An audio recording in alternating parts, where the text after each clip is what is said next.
भक्तजनों, आज आप सुने बुधवा बाबा का मंगलवार का व्रत कथा। बुधवा मंगलवार का कथा सुनने का नियम है।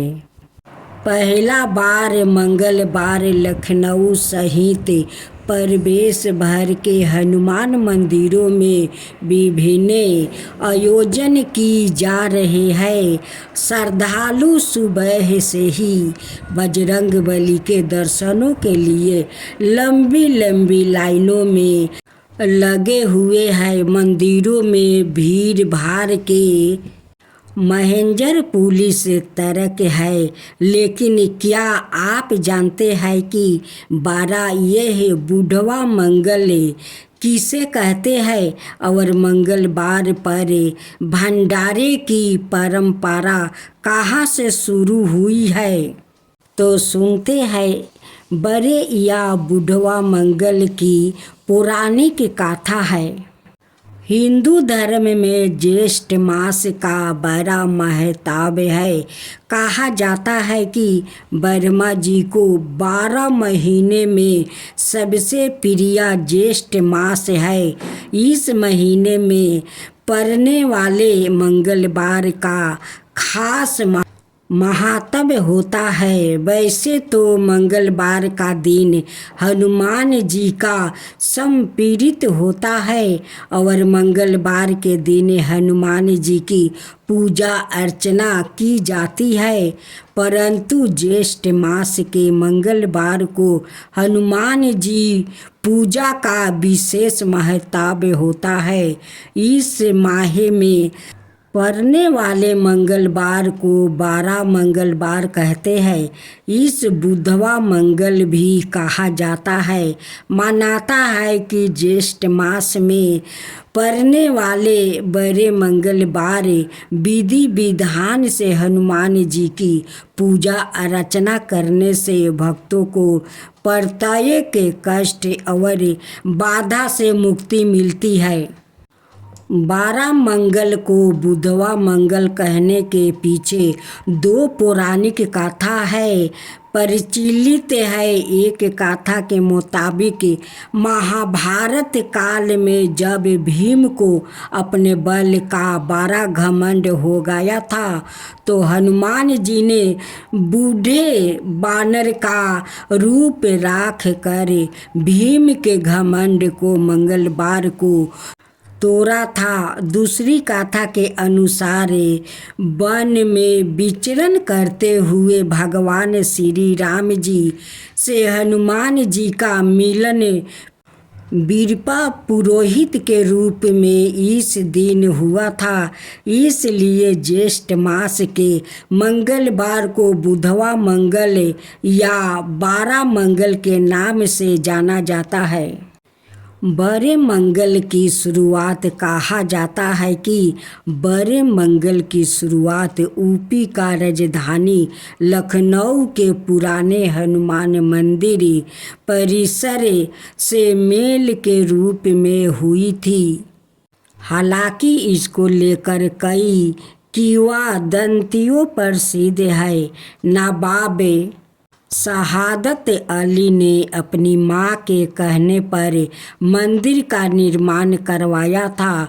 उनके द्वारा स्थापित मंदिर के गंबद पर चांद की आकृति हिंदू मुस्लिम एकता की कहानी को बयां करती है। इसके साथ ही यह भी कहा जाता है कि केसर का व्यापार करने कुछ व्यापारी आए थे। उनका केसर बिक नहीं रहा था।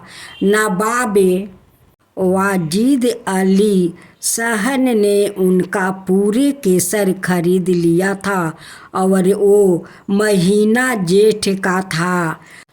हालांकि इतिहासकार कहते हैं कि इसको लेकर कोई ऐतिहासिक तथ्य नहीं है। यह सब किंवदंतियाँ ही है। यही भी कहा जाता है कि इवट पलीटे किनक के पास हनुमान बारी के पास मूर्ति दबी होने का सपना बेगम को आया था, जिसके बाद उन्होंने मूर्ति निकलवाकर मंदिर का निर्माण करवाया था।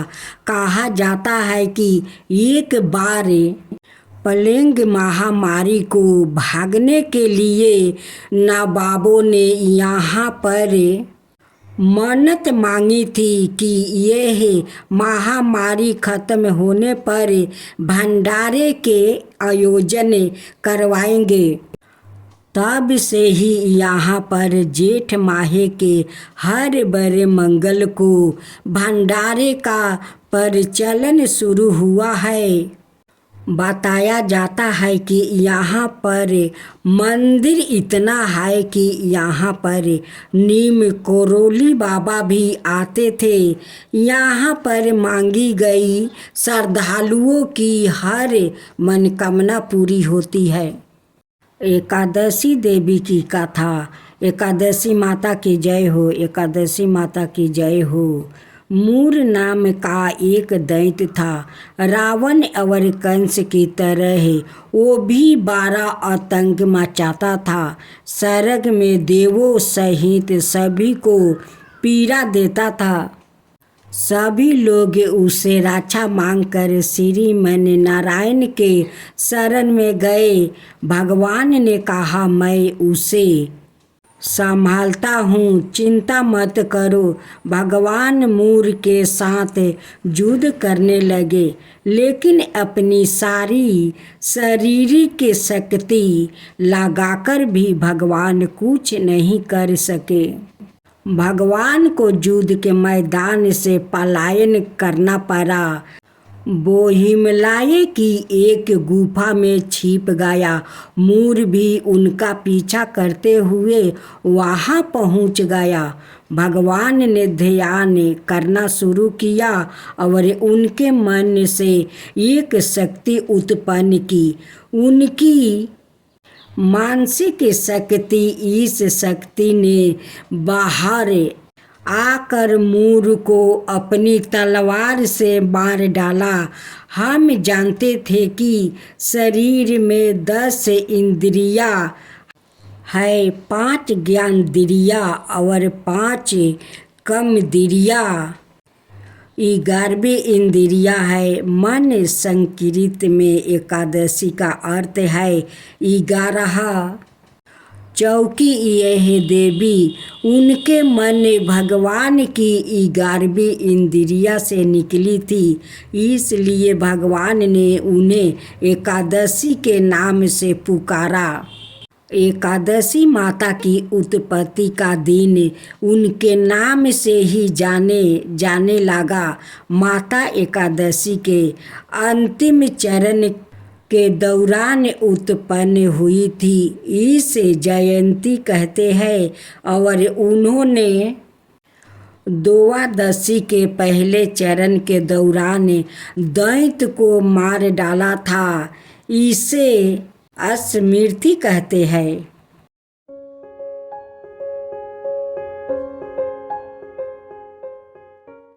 विष्णु भगवान की जय हो, विष्णु भगवान की जय हो। दैत्यराज कालनेमी की कन्या बिंदा का विवाह जलंधर से हुआ। जलंधर महाराक्षस था, अपनी साता के मध्य में चूर हो गया था। उसने माता लक्ष्मी को पाने की कामना से युद्ध किया, परंतु समुद्र से ही उत्पन्न होने के कारण माता लक्ष्मी ने उसे अपना भाई के रूप में स्वीकार किया। वहाँ से वो पराजित होकर वो देवी पार्वती को पाने की लालसा से कैलाश पर्वत पर गया। भगवान देवाधिदेव शिव का ही रूप धारण कर माता पार्वती के समीप गया, परंतु माँ ने अपने योग बल से उसे तुरंत पहचान लिया। और वहाँ से अंतर्ध्यान हो गई। देवी पार्वती ने क्रोध होकर सारा वृत्तांत भगवान विष्णु को सुनाई। जलंधर की पत्नी बिंदा अत्यंत पतिव्रता स्त्री थी। उसी के पतिव्रता धर्म की शक्ति से जलंधर ना तो मारा जाता था और ना ही पराजित होता था। इसलिए जलंधर का नाश करने के लिए बिंदा का पतिव्रता धर्म को भंग करना बहुत आवश्यक था। इसी कारण भगवान विष्णु ऋषि का भेष धारण कर वन में जा पहुँचे, जहाँ बिंदा अकेली बर्मन कर रही थी। भगवान के साथ 2 मायावीर राक्षस भी थे, जिन्हें देखकर बिंदा भयभीत हो गई। ऋषि ने बिंदा के सामने पल में दोनों को भस्म कर दिया। उनकी शक्ति देखकर बिंदा ने कैलाश पर्वत पर महादेव के साथ युद्ध कर रही थी। अपने पति जलंधर का बारे में पूछा। ऋषि ने अपने माया जाल से 2 बांदर प्रकट किया। एक बांदर के हाथ में जलंधर का सिर था और दूसरे के हाथ में धड़ था। अपने पति की यह दशा देखकर बिंदा मूर्छित होकर गिर पड़ी। होश में आने पर उन्होंने ऋषि रूपी भगवान से विनती की कि वो उसके पति को जीवित करे। भगवान ने अपनी माया से पुनः जलंधर का सिर धड़ से जोड़ दिया, परंतु सवाए भी वो उसी शरीर में प्रवेश कर गया। बिंदा को इस छल का तनिक भी आभास नहीं हुआ। जलंधर बने भगवान का साथ बिंदा पतिव्रता का व्यवहार करने लगी, जिससे उसका सतीव्रता भंग हो गया। ऐसे होते ही बिंदा का पति जलंधर युद्ध में हार गया। इसे सारी लीला का जब बिंदा को पता चला तो उसने क्रोध होकर भगवान विष्णु को हृदयहीन शिला होने का श्राप दे दिया। अपने भक्त के श्राप को भगवान विष्णु ने स्वीकार किया और शालिग्राम पत्थर बन गए। सृष्टि के पालनकर्ता के पत्थर बन जाने से ब्रह्मांड में अंश तुलन की स्थिति हो गई। यह देख कर सभी देवी देवताओं ने बिंदा से प्रार्थना किया कि वो भगवान विष्णु को श्राप से मुक्त कर दे। बिंदा ने भगवान विष्णु को श्राप मुक्त कर सवाए आत्मदाह कर लिया।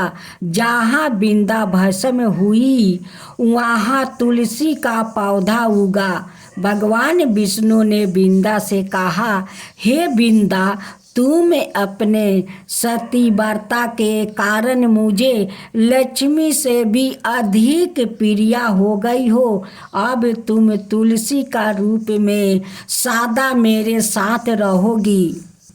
तब से हर साल कार्तिक महीने का देवउठानी एकादशी का दिन तुलसी विवाह के रूप में मनाया जाता है। जो मनुष्य भी मेरे शालिग्राम रूप के साथ तुलसी का विवाह कराएंगे उसे इस लोक और परलोक में विपुल यश प्राप्त होगा।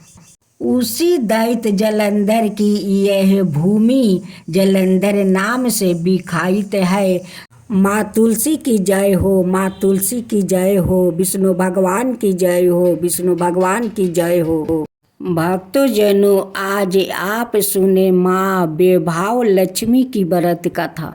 शुक्रवार का दिन माँ वैभव लक्ष्मी को समर्पित होता है। इस दिन माँ लक्ष्मी की पूजा अर्चना और व्रत किया जाता है। माना जाता है कि शुक्रवार के दिन विधि विधान से पूजा करने से माँ लक्ष्मी का आशीर्वाद प्राप्ति होता है और उनका साथ हमेशा बना रहता है।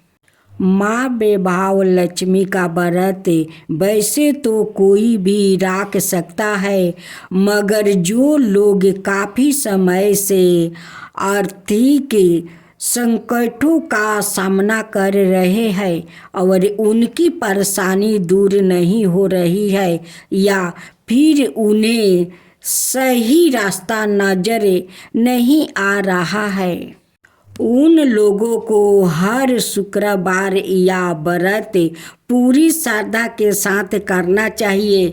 घर में दरिद्रता, कलेश, धन संकट, व्यापार में बरकत ना होने जैसी विपत्तियों से छुटकारा पाने के लिए हर शुक्रवार माँ वैभव लक्ष्मी का व्रत और पूजा करने का विधान है।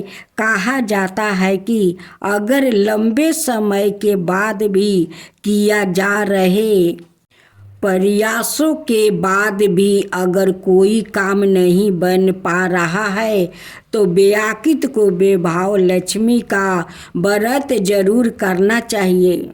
इस व्रत को पुरुष और स्त्री दोनों ही कर सकते हैं। सुहागिन स्त्रियों के लिए यह व्रत ज़्यादा शुभकारी माना जाता है। व्रत का संकल्प लेने के दौरान मन में अपनी मनोकामनाओं अवश्य कहनी चाहिए। भक्त को अपनी श्रद्धा और सामर्थ्य अनुसार 9, 11 या 21 शुक्रवार तक माँ वैभव लक्ष्मी का व्रत जरूर करना चाहिए। शुक्रवार के दिन महिलाओं को ब्रह्म मुहूर्त में उठ जाना चाहिए। सभी नित्य कर्मों से निवृत्त होकर स्नादि कर ले। इसके बाद साफ वस्तु धारण करे और मंदिर की साफ सफाई कर ले। माँ लक्ष्मी का ध्यान करे और व्रत का संकल्प ले। पूरे दिन फलाहार कर आप व्रत कर सकते हैं। पूरे दिन उपवास के बाद शाम के समय फिर से स्नान करें। शाम के पूजा करने के लिए पूरब दिशा की तरफ मुंह करके बैठ जाइए। इसका बाद चौकी पर लाल कपड़ा बिछाए और उस पर वैभव लक्ष्मी की तस्वीर या मूर्ति स्थापित करें। मूर्ति के पीछे या बगल में श्रृंगार रखें। मूर्ति या तस्वीर के सामने एक मिट्टी भर कर चावल का ढेर रख दे। इस पर पानी से भरा हुआ लंबे का कलश रख दे। कलश के ऊपर एक छोटी कटोरी रखे। इसमें सोने या चांदी का कोई आभूषण रख दे। वैभव लक्ष्मी के समक्ष लाल चंदन, गंध लाल वस्तु, लाल फूल अवश्य रखे। प्रसाद में गाय के दूध से निर्मित चावल की खीर बनाए। अगर आप खीर नहीं बना पाए हैं तो सफ़ेद मिठाई का भोग भी लगा दे।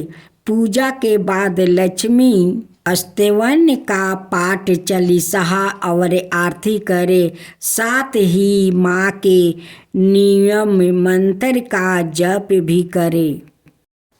सत्यनारायण भगवान का तीसरा पाठ। सत्यनारायण भगवान की जय। सत्यनारायण भगवान की जय। सूत जी बोले, हे श्रेष्ठ मुनियों, अब आगे की कथा कहता हूँ।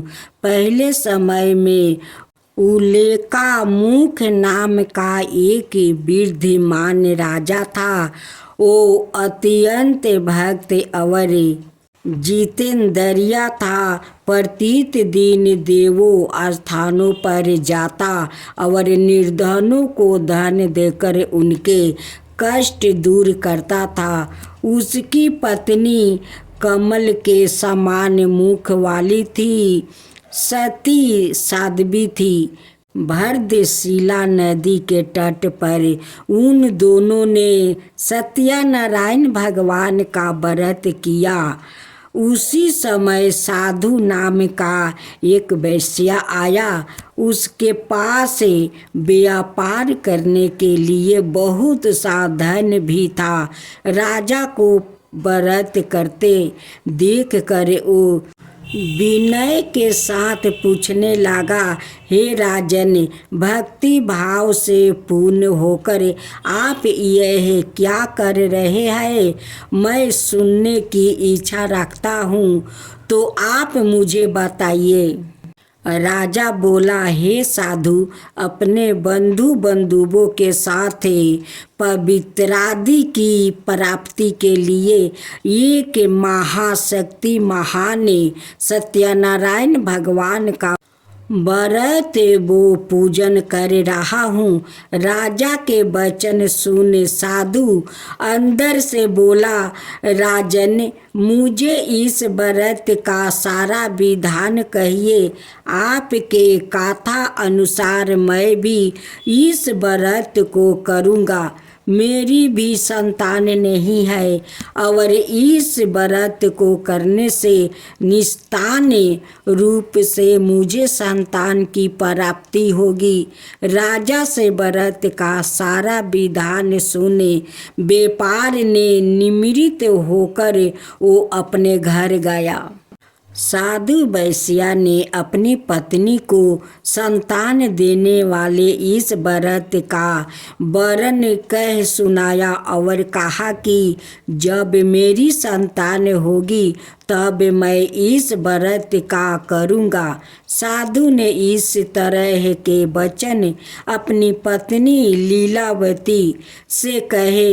एक दिन लीलावती पति के साथ आनंदित हो सांसारिक धर्म में परिवीत होकर सत्यनारायण भगवान की कृपा से गर्भवती हो गई।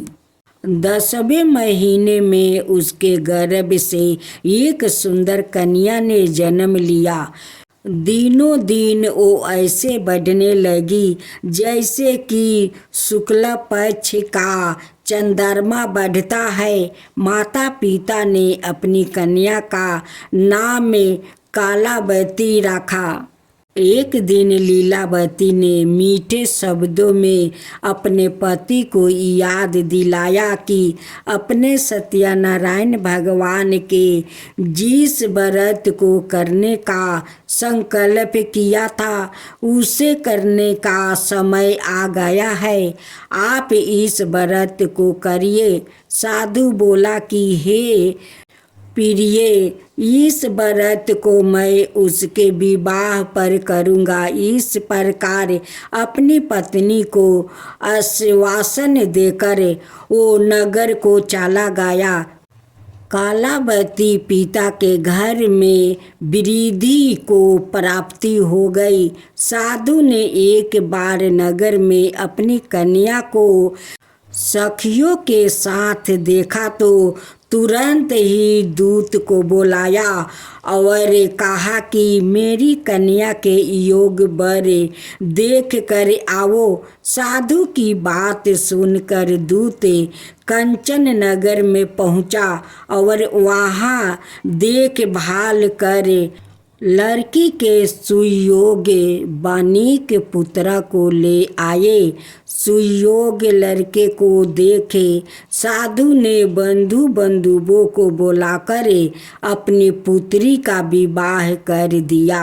लेकिन दुर्भाग्य की बात यह है कि साधु ने अभी भी सत्यनारायण भगवान का व्रत नहीं किया था। इस पर श्री भगवान क्रोधित हो गए और श्राप दिया कि साधुओं को अत्यधिक दुख मिले।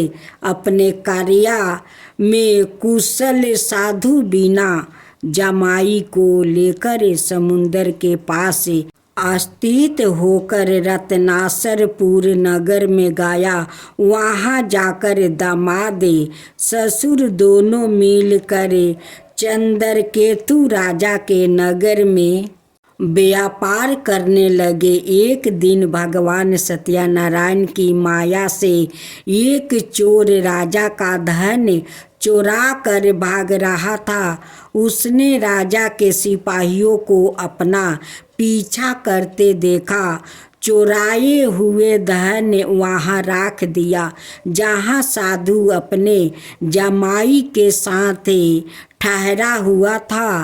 राजा के सिपाहियों ने साधु वेश्या के पास राजा का धन पारा देखा तो वो ससुर जमाई दोनों को बांधकर प्रसन्नता से राजा के पास ले गए और कहा कि उन दोनों चोर हमें पकड़ लिया है, आप आगे की कार्यवाही की आज्ञा दे।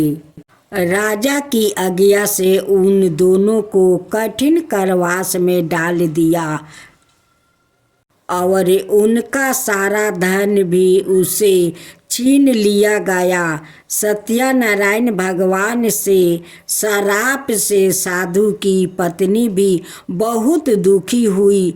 घर में जो धन रखा था उसे चोर चुरा ले गया। शारीरिक और मानसिक पीड़ा, बोध, भूख प्यास से अति दुखी हो अन्न की चिंता में कालापति के ब्राह्मण के घर गई। वहाँ उसने सत्यनारायण भगवान का व्रत होते देखा। फिर कथा भी सुनी। वो प्रसाद ग्रहण कर वो रात को घर वापसी आई। उनकी माता कालावती से पूछा कि हे पुत्री, अब तक तुम कहाँ थी? तेरे मन में क्या है? कालावती ने अपनी माता से कहा, हे माता, मैंने एक ब्राह्मण के घर में श्री सत्यनारायण भगवान का व्रत देखा है। कन्या के वचन सुने लीलावती भगवान के पूजन की तैयारी करने लगी। लीलावती ने परिवार बंधुओं सहित सत्यनारायण भगवान का पूजन किया और उसे वर मांगा कि मेरे पति और जमाई शीघ्र घर आ जाए। साथ ही यह भी प्रार्थना की कि हम सब का अपराध क्षमा करे। श्री सत्यनारायण भगवान इस व्रत से संतोष हो गए और राजा चंद्रकेतु को सामने में दर्शन दे कहा कि हे राजन, तुम उन दोनों वेश्यों को छोड़ दो और तुमने उनका जो धन लिया है उसे वापसी कर दो। अगर ऐसा नहीं किया तो मैं तुम्हारा धन, राज्य, संतान सभी को नष्ट कर दूंगा। राजा को यह सब कहकर वो अंतर्ध्यान हो गए। प्रात काल सभा में राजा ने अपना सपना सुनाई। फिर बोले कि मणिक पुत्र को कैद से मुक्त कर सभा में लाया जाए। दोनों ने आते ही राजा को प्रणाम किया। राजा मीठी वाणी में बोला, हे महानुभावों, भाग्यवश ऐसा कठिन दुख तुम्हें प्राप्ति हुआ है, लेकिन अब तुम्हें कोई भय नहीं है। ऐसा कह राजा ने उन दोनों को नए वस्तु भूषण भी पहनाया और जितना धन उनका लिए था उसे दोगुना धन वापसी कर दिया।